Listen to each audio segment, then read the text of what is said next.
তো প্রিয় দর্শক, আমরা স্বদেশ প্রতিদিন ফেসবুক লাইভ থেকে আবারও যোগদান করছি এবং দেখছি যে আমরা রমনা অঞ্চলে মানুষের যে হাজার হাজার মানুষের যে হচ্ছে পথ চলা, সেখানে মানুষেরা বিভিন্ন ধরনের বাহারি পোশাক এবং বাঙালির যে সজ্জা আসলে আর কি পায়জামা পাঞ্জাবি এবং শাড়ি যে পরিধান করছে। তো আমরা দেখতে পাচ্ছি যে বিভিন্ন ধরনের মানুষের রমনার যে সামনের রোড, এখানে হাজার হাজার মানুষ এবং বিভিন্ন ধরনের বাজনা আসছে।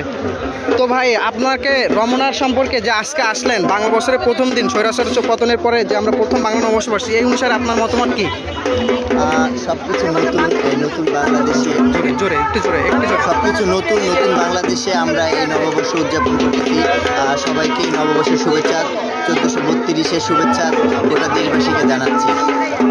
এখানে খুব আনন্দ হয় প্রতি বছর, তো এটা আমরা উপভোগ করি। বাঙালি প্রাণের উৎসব পয়লা বৈশাখ। এই তো আপনি দেখলাম যে হচ্ছে একটু আগে এখান থেকে রমনা থেকে বের হলেন, তো দেখলাম আপনি হয়তো হচ্ছে ছায়ানটের উদয় গেছিলেন, ওখানে কি দেখলেন? ওখানে সকালে অনুষ্ঠান শুরু হয়েছে, ছায়ানটে গান বাজনা হচ্ছে। এখনও পুরোদম অনুষ্ঠান শুরু হয়নি, সকাল ইনশাল্লাহ আরও বেলা হলে পুরোপুরি অনুষ্ঠান শুরু হবে, আরও এনজয় করা যাবে আশা করি। আমরা দেখলাম যে হচ্ছে ঢাকা ইউনিভার্সিটিতেও বিভিন্ন ধরনের আয়োজন করা হয়েছে, আপনি কি ওই উদ্দেশ্যে কি যাবেন? ওদিকে আমি যাব, এখনও যাইনি, আমি আসছি, তো ঘুরে দেখতেছি অবস্থান কী রকম, তো সব কিছু ঘুরে দেখবো। আচ্ছা ঠিক আছে ভাই। তো ভাই, আমরা একজন থেকে সাক্ষাৎকার নেওয়ার চেষ্টা করতেছিলাম, তিনি বললেন যে তিনি খুব সকালে রমনার যে ছায়ানটের উদ্যোগে যে প্রোগ্রামটা চলছে তিনি এসেছিলেন এবং তিনি একটু পরেই হচ্ছে সারা ঢাকা হচ্ছে ঘোরাঘুরি করে আজকের দিনটা উপভোগ করার চেষ্টা করবেন। আমরা দেখছি বিভিন্ন ধরনের আয়োজন করা হয়েছে, বিভিন্ন ধরনের বাহারি পোশাক, খেলনা এবং তারা বিভিন্ন ধরনের খাবার, তারপরে এসে নববৈশাখ, ফুলের দোকান, মানুষের যে অঢেল ভালোবাসার একটি বছর পরে নববর্ষ আসে, তো সেখানে মানুষের যে জমজম আমেজ পরিপূর্ণ হয়েছে। আমরা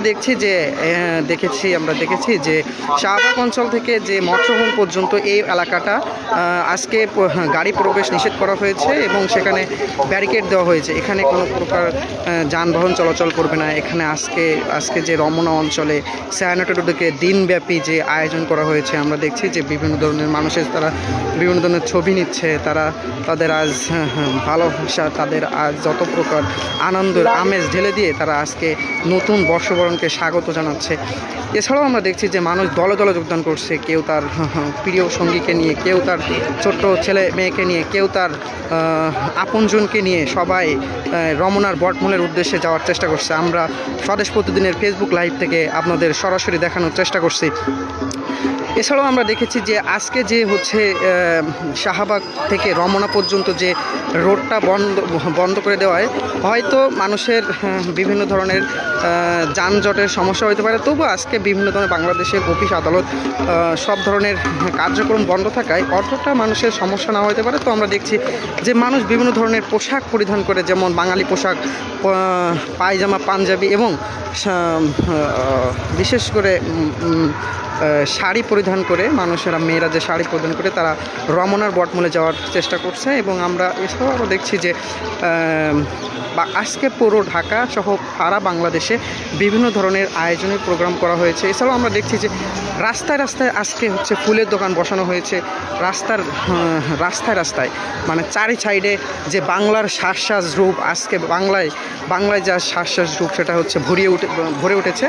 তো প্রিয় দর্শক, আমরা স্বদেশ প্রতিদিনের ফেসবুক লাইভ থেকে আপনাদের সরাসরি দেখানোর চেষ্টা করছি যে শাহবাগ অঞ্চলে তারা বিভিন্ন ধরনের, এখানে আমরা দেখেছি যে ভিন্ন সময় দেখেছি যে এখানে ফুলের দোকান ছিল না, কিন্তু আজকে সেখানে ফুলের দোকানে মুখরিত হয়ে উঠেছে। এসে আমরা দেখছি যে মানুষ খুব সকাল থেকে তার নিজেকে প্রস্তুত করে তারা বিভিন্ন অঞ্চলে, যেখানে আজকের উৎসব মুখ্য অনুষ্ঠান হচ্ছে, সেখানে মানুষ যাওয়ার উদ্দেশ্যে যাচ্ছে এবং তারা তাদের প্রিয় মানুষকে এবং তাদের ছেলে মেয়েকে নিয়ে তারা যাওয়ার চেষ্টা করছে তাদের স্পটে।